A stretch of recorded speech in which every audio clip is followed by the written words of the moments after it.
Paul and Barnabas were preaching and baptizing among the Gentiles near Antioch, other Jewish Christians in the area who had come down from Judea were insisting, "Unless you are circumcised according to our traditions as Moses taught, these converts cannot be saved." A debate broke out, and it was decided that Paul and Barnabas should go to Jerusalem to the apostles to settle the issue. They were welcomed in Jerusalem, but some of the leaders, deeply committed to Jewish tradition, stood up and said, "It is necessary that these converts be circumcised and directed to follow the Mosaic law." After everyone had their say, Peter got up and said to them, "Friends, we have come to believe that God chose for the Gentiles to hear the gospel through my words and believe. And God, who knows the heart, gave to them the Holy Spirit just as God gave to us, making no distinction between us and them.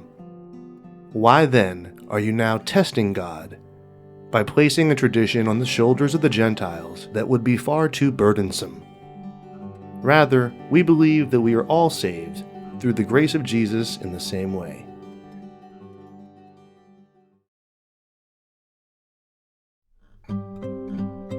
Although all eyes have been on Pope Francis and his energy has captured the attention of people all over the world, Catholic and not, he has been insistent that our faith is not centered on the Pope. Rather, church leaders at the top must listen to what is going on the ground, a kind of listening that some theologians call synodality. As Francis wrote in his apostolic exhortation Evangelii Gaudium, it is not advisable for the Pope to take the place of local bishops in the discernment of every issue which arises in their territory. In this sense, I am conscious of the need to promote a sound decentralization. I invite everyone to be bold and creative in this task of rethinking the goals, structures, style, and methods of evangelization in their respective communities. In that same document, Francis expressed a desire for active national conferences of bishops equipped with appropriate levels of authority for decision-making, even with reference to doctrine. He has indicated this desire further by citing the insights and documents of local churches in his own teaching, including his encyclical Laudato Si. Likewise, when he called the Extraordinary Synod on the Family, the Vatican distributed a questionnaire to each diocese throughout the world to listen to the voice of the people and their concerns. But for Francis, the most important persons to whom the Church must listen are the poor and marginalized. He says, "This is why I want a church which is poor and for the poor.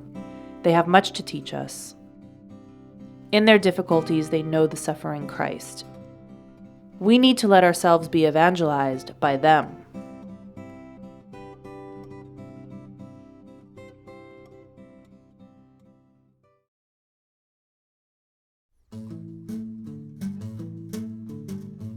The kind of participation in decision-making, or synodality, encouraged at the Second Vatican Council has taken place in various ways over the past several decades, but Pope Francis has given it new emphasis. Since the election of Francis, local churches have increasingly engaged in this kind of listening. For example, the Diocese of San Diego sponsored a local synod in the family following the release of Amoris Laetitia. Likewise, after the release of Laudato Si, local churches around the world have worked, from below, to discern how their communities would respond.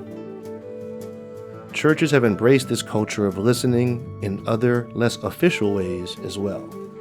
A largely lay-driven regional association of Catholics, called the Catholic Committee of Appalachia, took the initiative and conducted listening sessions throughout their region and published the results in a People's Pastoral, the first document of its kind to lift up the magisterium of the poor and of the earth.